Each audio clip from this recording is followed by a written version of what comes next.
मित्रांनो नमस्कार। आज आहे 16 मार्च आणि दुपारचे 12 वाजत आहे।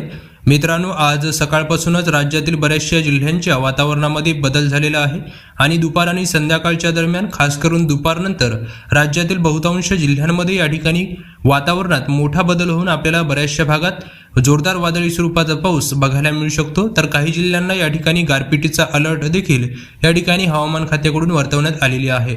मित्रांनो सविस्तर माहिती काय आहे जाणूनच घेऊया व्हिडिओमध्ये। तत्पूर्वी तुम्हाला एक छोटीशी विनंती आहे, अशाच प्रकारचे दररोज हवामान अंदाज जाणून घेण्यासाठी लगेचच आपल्या चॅनलला सबस्क्राइब करून बेल आयकॉन नक्कीच दाबा आणि व्हिडिओमधली माहिती आवडल्यास लाईक नक्कीच करा। मित्रांनो तुम्ही स्क्रीनवरती बघू शकत असाल या ठिकाणी बंगालच्या उपसागराच्या दरम्यान कमी दाब क्षेत्राची निर्मिती झालेली आहे आणि याच कमी दाब क्षेत्रामुळे या ठिकाणी याचा प्रभाव हा पूर्व किनारपट्टीलगत भागाच्या दरम्यान सोबतच महाराष्ट्राचा जो पूर्वेकडचा परिसर आहे या भागात देखील आपल्याला दिसून येत आहे आणि याच प्रणालीमुळे या ठिकाणी राज्यावरती पावसाचे ढग किंवा वादळी पावसाचे ढग या ठिकाणी आपल्याला दिसून येत आहेत। सोबतच मित्रांनो अरबी समुद्रामधून म्हणजेच पश्चिमेकडून येणाऱ्या वाऱ्यांचा वेग या ठिकाणी वाढलेला आहे।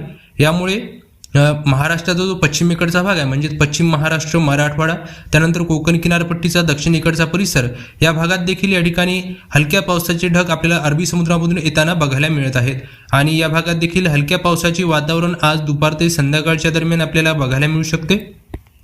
मित्रांनो सविस्तर जर बघायचं झालं तर या ठिकाणी सर्वात आधी जर बघितलं आपण तर विदर्भामध्ये जो नागपूरचा आसपासचा परिसर असणार आहे म्हणजेच कोंढाली आहे, वर्धा, उमरेड, ताडोबा, भंडारा, घोटी आणि सौसार या भागात विखुरलेल्या स्वरूपात हलक्या पावसाचे ढग आपल्याला दिसून येणार आहेत। त्यानंतर इकडे भंडारा, गोंदिया, वारशिवनी, डोंगरगड, अंबागड चौकी, देसाईगंज या भागात देखील विखुरलेल्या स्वरूपात वाऱ्यासह हलक्या ते मध्यम पावसाच्या सरी आपल्याला दुपारनंतर बघायला मिळतील। त्यानंतर मित्रांनो दक्षिणेकडे जर बघितलं तर या ठिकाणी गडचिरोली असणार आहे, कापसी, त्यानंतर भामरागड आहे, अहेरी आहे, त्यानंतर चंद्रपूर आणि राजुरा या भागात देखील विखुरलेल्या स्वरूपात हलक्या ते मध्यम पावसाचे वातावरण वाऱ्यासोबत आपल्याला बघायला मिळू शकते। त्यानंतर मित्रांनो या ठिकाणी दक्षिणेकडे जर बघितलं तर पांढरकवडा, यवतमाळ आहे, त्यानंतर पुसद, उमरखेड, दिग्रस, दारवा, नेर, वाशिम, हिंगोली, नांदेड, वागला या भागात देखील विखुरलेल्या स्वरूपात हलक्या पावसाचे ढग आपल्याला बघायला मिळतील। तर वाशिम, हिंगोली, पुसदच्या दरम्यान एक दोन ठिकाणी आपल्याला हलक्या ते मध्यम वादळी स्वरूपाचा पाऊस बघायला मिळू शकतो। त्यानंतर खामगाव, चिखली, लोणार, बुलढाणा, जालना, सैलू या भागात देखील विखुरलेल्या स्वरूपात वाऱ्यासह हलक्या पावसाचे वातावरण निर्मितीचे कार्य आज दुपारनंतर आपल्याला बघायला मिळू शकते।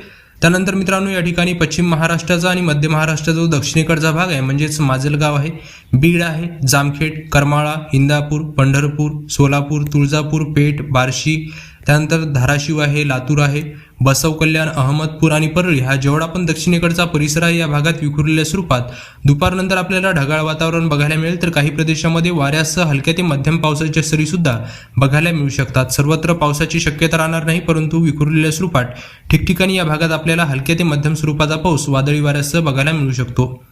त्यानंतर छत्रपती संभाजीनगरचा आसपासचा परिसर, अहमदनगर आहे, बारामती, दौंड, पुण्याचा पूर्वेकडचा भाग या भागात देखील विखुरलेल्या स्वरूपात वारे वाहण्याची शक्यता आहे। तर काही प्रदेशामध्ये वाऱ्यासह हलक्या पावसाच्या सरी सुद्धा बघायला मिळू शकतात। त्यानंतर दक्षिणेकडे जर बघितलं कोकण किनारपट्टीचा जो दक्षिणेकडचा भाग आहे म्हणजेच रत्नागिरी, कोल्हापूर, सातारा आणि सांगली या भागात देखील विखुरलेल्या स्वरूपात वादळी वाऱ्यासह हलक्या पावसाच्या सरी आपल्याला बघायला मिळू शकतात।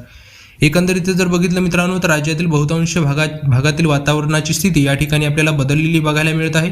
बऱ्याचशा भागामध्ये हलक्या ते मध्यम पावसाचे वातावरण निर्माण होताना आपल्याला दुपारनंतर बघायला मिळणार आहे। तर उद्या म्हणजेच 17 मार्चच्या दरम्यान बऱ्याचशा जिल्ह्यांमध्ये जोरदार वादळी स्वरूपाचा पाऊस देखील आपल्याला बघायला मिळू शकतो। तर मित्रांनो हा होता दिनांक 16 मार्च दरम्यानचा संपूर्ण राज्यातला हवामानाचा आढावा। तुम्हाला जर माहिती आवडली असेल तर व्हिडिओला लाईक नक्कीच करा। धन्यवाद।